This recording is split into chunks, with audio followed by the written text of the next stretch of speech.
It's 2:29 a.m. on Sunday, October 17th, 2021. I can hear the rumble of the city in the background, but the rain has stopped for a few minutes. Yesterday, I walked by the People's Co-op Bookstore on Commercial Avenue here in Vancouver, and I thought I saw a new book by Richard Wagamese in the corner of my eye. How could this be?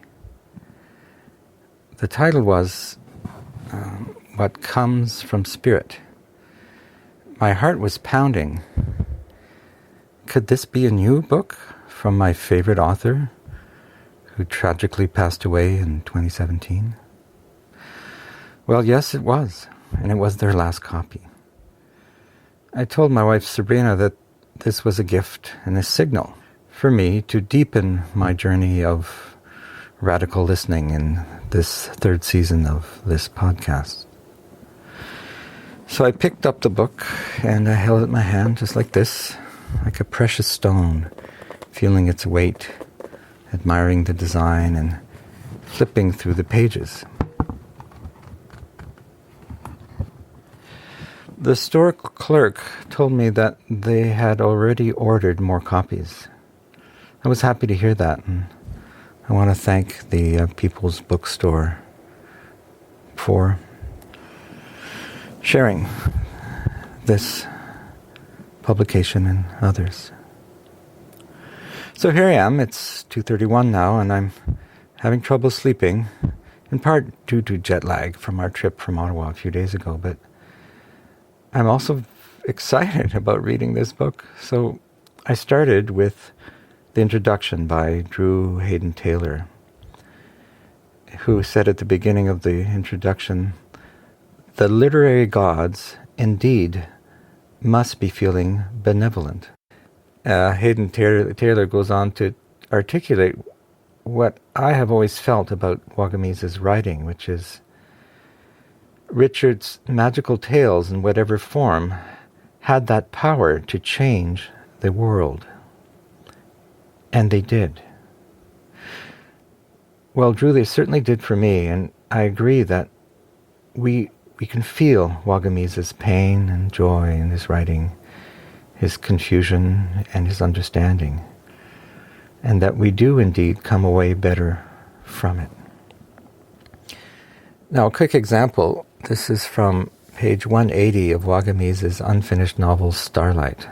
I just love this sentence. She focused on that tiny point of light and pushed her hearing out through it. So Drew ends his introduction to this new book by saying that if you are holding this book, you are obviously a devotee. Well, yes, I am. He suggests that we don't read the book too fast. I won't. He also suggests that we soak it in. That I will, but maybe not now. It's 2:33. I need to get to bed. So thank you, Drew, for your insightful introductory note, and thanks also to the publishers, Douglas and McIntyre, for making this book available. It comes at a time when the world is about to ponder the climate emergency at COP26 in Scotland in just a few days. So I'm personally grateful to have one more Richard Wagamese book to help me better understand the world and to have some hope, in the truest sense of hope, which to me is offering a positive vision of and for our world and how we can live each moment in an interconnected way. And this is one of the many gifts of Richard Wagamese's writing. And if you can hear me, Richard, I hope you can. I want to thank you for being a spiritual guide to many, including me. I can feel your presence in my life through your words, whispering in my ear at just the right time and in just the right way. Now, I'm not going to read any excerpts of the book tonight. I think that's up to you to read in your own time, but I invite you to discover any of Wagamese's writings, the novels, the essays, the poetry. There's many. And many of them are accessible through the public library system. 2:35. Okay. I think this content episode is actually going to be my shortest ever. My goal here was just to share my excitement about discovering a new book, what comes from spirit. But also to think out loud about the deep feeling of calm I get from this publication. It's an amazing feeling. And it just reminds me that we should never underestimate the power of art to change and transform our lives. Something as simple as a book, but it's not that simple. It's actually very complex in the best sense of complexity. Okay, so I'll end by quoting a little excerpt of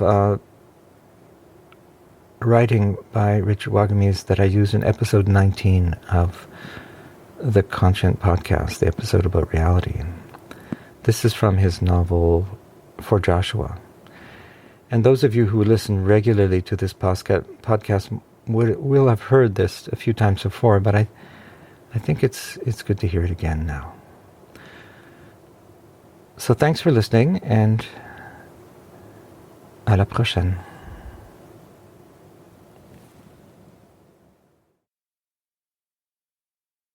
To use the act of breathing to shape air into sounds that take on the context of language, that lifts and transports those that hear it, takes them beyond what they think and know and feel, and empowers them to think and feel and know even more. We're storytellers, really. That's what we do. That is our power as human beings.